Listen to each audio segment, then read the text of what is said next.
What happens after the Last Titan? It's a big question because really the closing of the Last Titan is really the closing of current WoW lore. It's the beginning, Azeroth's story comes to fruition. The Titans are dealt with. The Void is dealt with. Is the Light dealt with? I don't know. We'll find out if maybe that's where the story goes after the Last Titan. But right now, it looks like we're still going to have 5 major villains remaining after the World Soul Saga. Who knows? Maybe this goes into a WoW 2. We know Sargeras could still be out there. A bunch of other big villains could still be out there. Where does Blizzard decide to take the lore once current lore has come to an end? Let's see what Mr. Doran, the Teller of a Thousand Truths, has to say. The World Soul Saga is ending soon, and it really does seem like Blizzard is coming at us with everything they got. Sargeras, Illidan, Titans, Void Lords, Xel'Nath. They seem to be spending their entire villain arsenal that really got many of us to wonder what is even left for us after the Last Titan. However, if you've been following the bit... There's also the rumor that after the Last Titan, it's a world revamp, right? The final battle destroys everything, Azeroth's soul comes out, all this stuff. Bam! World of Warcraft 2, technically, like a soft WoW 2 launch, where basically it's a world revamped, kind of things are reset a bit, maybe 2 new massive continents, the size of the Eastern Kingdoms and Kalimdor on the other side of the world, and we basically get a reset into what will be a WoW 2. Lesser known lore, some hints between the lines and such, you know that we still When got when the sword is removed, the world goes bye-bye? Maybe. Quite a few significant threats to deal with, and some forgotten ones, but incredibly deadly threats that lurk in the shadows. The Legion is still roaming the universe, demons unleashed with no one to control them. The Scourge and Denathrius, the mastermind that was really behind most things people attributed to the Jailer. Here's the thing, like, Denathrius' lore is so freaking good. I've always loved the Dreadlord lore and everything that comes with them. What are they doing right now? What is their decision? Which side are they taking in this final battle? And are they kind of just waiting on the sidelines, letting everybody fight it out, and then they're going to show up after the World Soul Saga is completed? I don't know, but I think the Dreadlords are very interesting. They're a very interesting group out there that's still doing their thing, influencing both sides of this battle. We'll see where good old Sire Denathrius and Armoria show up again. As you may remember, his Dreadlords free him, and the entire thing ended with a cliffhanger of him coming back soon. So, what villains does World of Warcraft still have left? The ones that the entire expansions could be based on.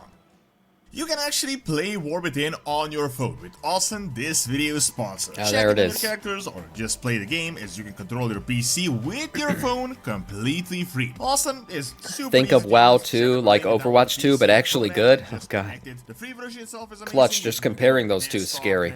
Files, but the real deal is the game version. It has custom keyboards for various games other than just WoW, and you can enjoy AFK gaming at any time, anywhere with game sound. Make sure to use my code ON to get 7 days completely free, only for the first 200 people. Startable Gaming is they got hot sales up to 40% off on Pro and game versions. Check out Awesome. So here's the thing, the World Soul Saga is really written in a way to be an end of a pretty large era. Back before we knew 3 expansions in advance, we had a few speculations on what could be coming next, from the Light, to the Void, to the Titans, to Sargeras. Blizzard then decided to essentially create a saga where they would pull all the big villains, all the big threats they had built over the years, and really by the info we have, we are going to deal with pretty much all of the villains so far, which really got many of us to wonder what even is next, who is left to deal with after that. I mean, Blizzard has compared the World Soul Saga to the Infinity Saga of Marvel, right? And we saw, the Infinity Saga, okay, what happens after Thanos?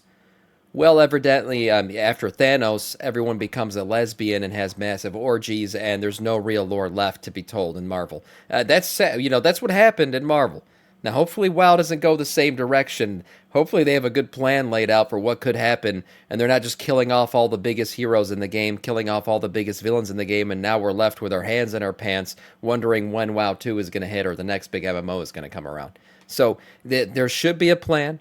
They're leaving some villains, it looks like, on the shelf. Sire Denathrius might be one of those villains, and they're planning on relaunching the game in some sort of way, whether it's the other side of Azeroth, Light Emperor, all that other shit going down, or something else. It looks like we're going to get basically a reset of the game.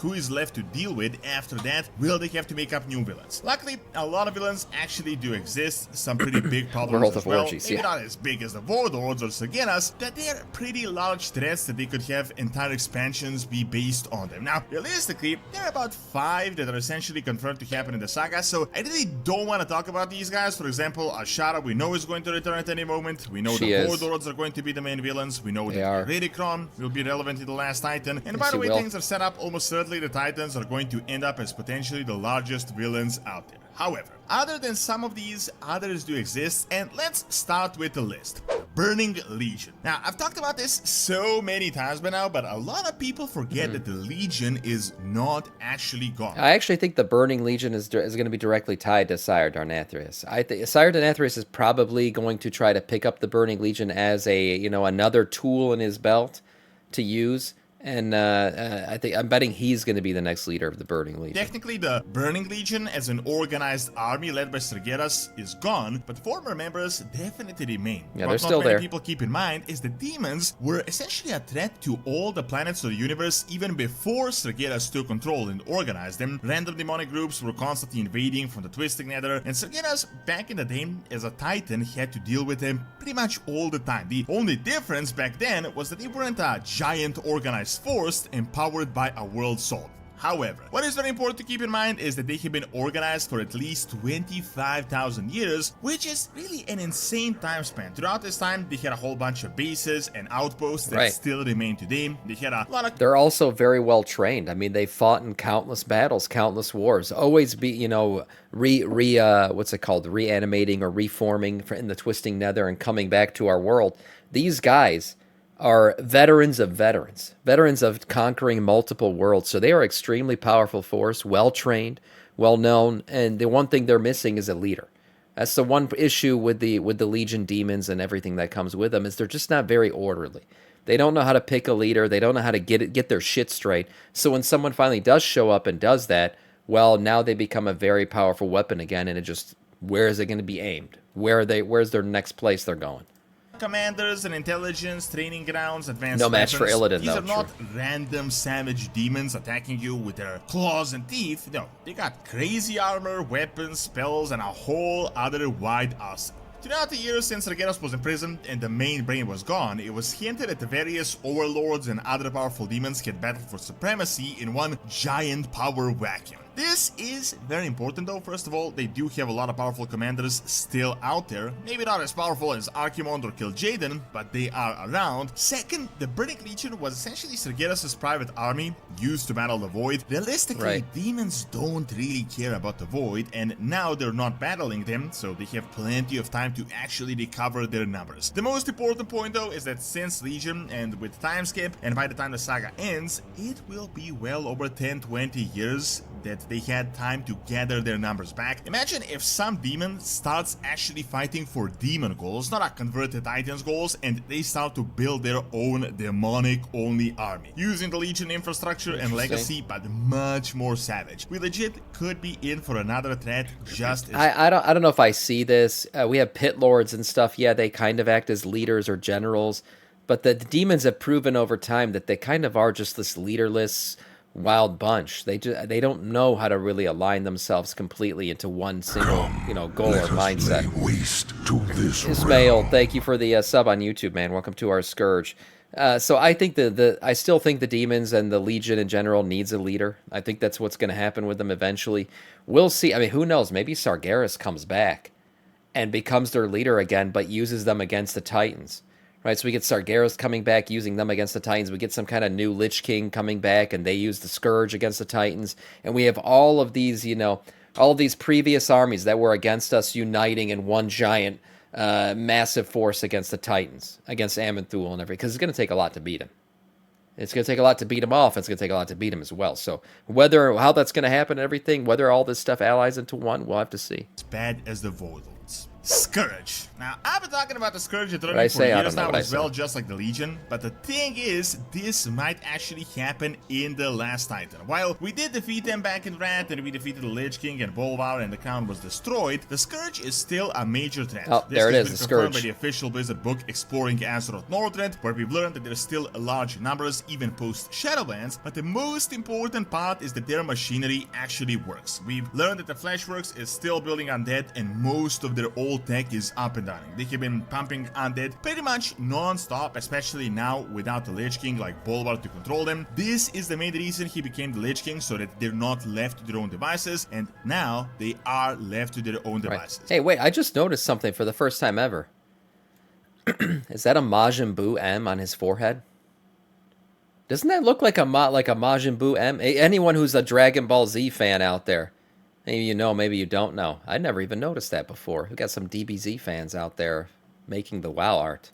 Now they are left to their own devices. Now they told us that while they're building undead, it isn't Seen that really image the many same times, numbers never like noticed Wrath, it. where they were a war machine. Right now they don't really have anyone guiding them. No, and they don't and they are a war machine. If you know anything about Lich King lore, you will know that Arthas did have a plan for his Scourge. His plan was to unite the planet in undeath to defeat any threats that could come to Azeroth. Now, I'm not saying he was a good guy, but that was his plan. It was voiced very much so in his the what's it called, the Lich King book and all that other stuff. There's a lot of lore out there that indicates that Arthas' plan was to unite the planet in undeath. And we also know that when we killed the jailer, yes, he was bald and had massive nipples and got down on his knees as his very final act. Kind of weird, but he did say that a cosmos divided cannot survive what is to come. Now, also weird that he was on his knees and his final word was come, but I digress. The thing that he was talking about is probably the Titans. Could be the Void. Also, that could be what he was talking about. But his whole thing was he needed to unite everything against the final battle, whatever it was. That was what the Lich King was doing, right? So, interestingly enough, we could still see the Scourge uniting in some way, uniting whatever is dead in the planet to fight back against the final battle. Don't have the reason to pump out undead. However, two key things are important here. First is that they have the ability to multiply, already established, so they don't have to start from scratch. Second is that a new leader can arise any moment. We have learned that right now the various warlords, just like with the Legion, are controlling separate groups, but if a big guy, like Denathrius or some very intelligent being steps in, the Scourge may be a significant threat, and potentially even bigger than they originally were back in the day. Kel'Thuzad. Really? So this is actually a God. lesser known threat and really not that big of Are a... we going to really kill Kel'Thuzad for the 4,000th time? I mean, how much loot can this guy possibly give us at this point? He's got to be the most killed villain in the history of WoW. Now, I'm not talking about just killing a respawning villain. I'm talking about, like, lore-wise, this guy has come back. We've killed him so many times that we went and found his ass in the afterlife and killed him again. I mean, Jesus Christ, how many times are we going to kill this guy?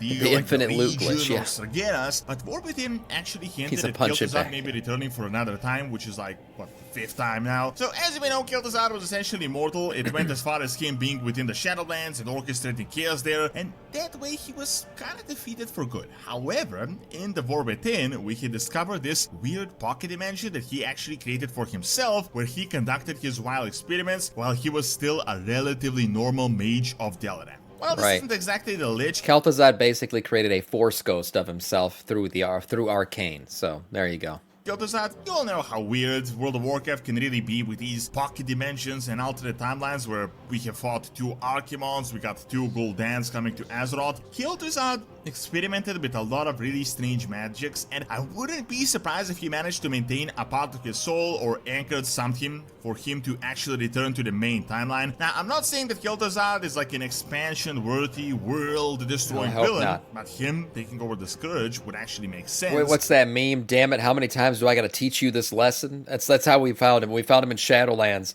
after we had killed him twice and sent him there.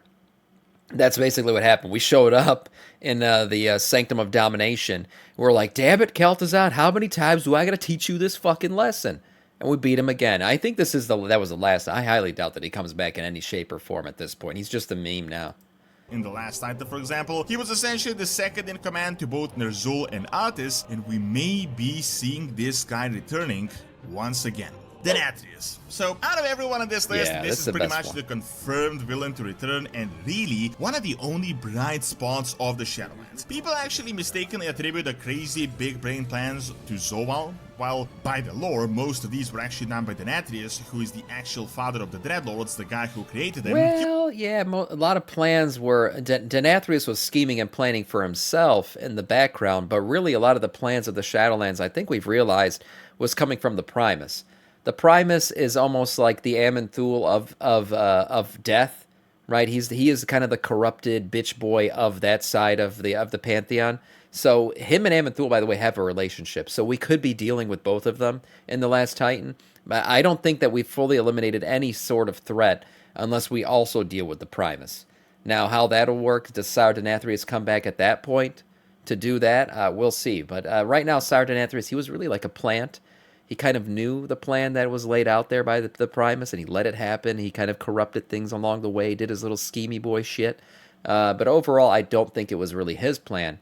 He just let things play out the way he kind of wanted them to. He was something of a secret agent of the Death Realm, and throughout Shadowlands we've learned that this guy has meddled everywhere, invaded everyone from the light to the void, and planned a whole bunch of things. Then he had an alliance with Zoal, but obviously he was working against him. He is actually the creator of the Scourge through the Denathrius, and he is the true Lich King and their true leader. Now, you may remember that back in the Shadowlands when he was defeated and imprisoned, the Dreadlords came from all over the universe, freed him, and the only time we could see him was when the Shadowlands ended, when we've learned that he apparently had something planned and was playing some sort of a double game with Zoal. Since then, he's gone with his Dreadlords, and you can bet that he's almost certainly going to return, and I honestly expect it to happen in the World Soul Saga. He could become the Lich King, and with his rule, the Scourge could become much more dangerous than it ever was, but he could also infiltrate something. It could become more. I do see Sire. For some reason, I just think Sire Denathrius is gonna go for the Legion army more than the Scourge army. That's just what I think. Yes, realistically, he has been doing these long cons. There are two armies that are waiting for a leader. Thousands of years across the universe, and I think if he were to come to Azeroth, it would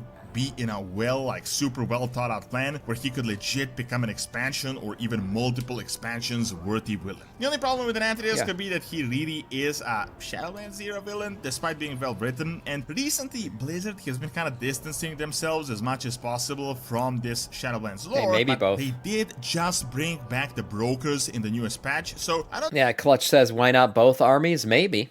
I mean, yeah, that would be certainly a big force to deal with.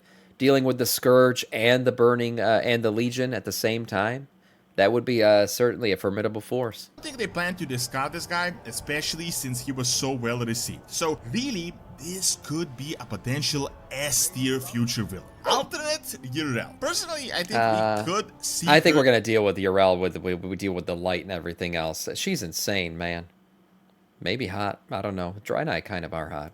In Midnight and the World Soul Saga as the whole light army will torn. probably come, and this is one of the most famous topics of speculation for a big villain because no one really saw this coming originally. Yrel was this Warlords of Draenor character, noble and good, and then after we helped her defend Draenor from the Orcish invasion, we've learned that she became worse than the enemy she fought. She essentially forced everyone to follow the light. We've learned that this fanatic light worshipping started to kill the planet itself, and that Yrel became something of a fanatical leader of an entire planet's army. This is information from years ago, so by this current point, it could have gotten much, much worse, and who knows how powerful she really is. Now, personally, if Blizzard does decide to go with the evil light angle, I don't think Yrel is going to be like the new Sargeras or something like that. No, I think Yrel will play like a minor role if they do that. We'll go.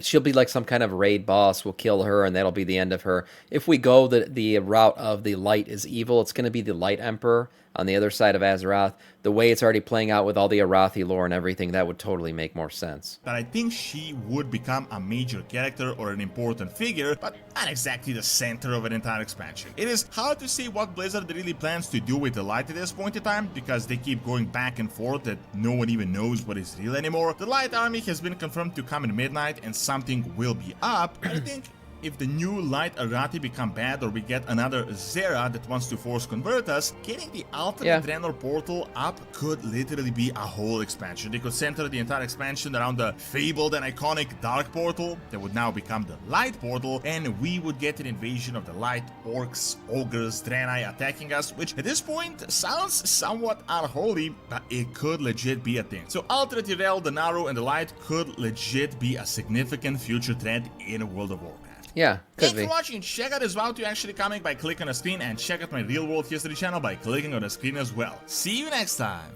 Yeah, I mean, all that stuff he was saying at the end, yeah, the light, I think, is actually going to play a role, though, post-World Soul Saga. That's how I see it happening. Is this the #1 WoW stream foot fetish stream? Yeah, it is. All fetishes are welcomed here, most definitely. But in terms of where I think the lore is going to go and everything else, post-World Soul Saga, one of the villains that he didn't mention, but I mentioned briefly, is the Primus. I think the Primus is going to play some type of role. Whether or not we deal with him in this saga or the next one, we'll have to see. But he's certainly a big villain sitting there in the wings, waiting for... He needs to be dealt with. He's a fuckboy. He did a lot of messed up shit in the Shadowlands and blamed the jailer for all of it. Screwed over Zoval, basically. So we'll see how we deal with him. He's boys with Aman'Thul, so we could be dealing with both of them together. And then, of course, the other big bad to come out of the Shadowlands expansion, Sire Denathrius. Sire Denathrius, great character.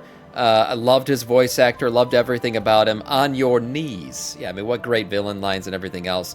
He would be a really cool one to deal with later on, too. Nice video from Doran.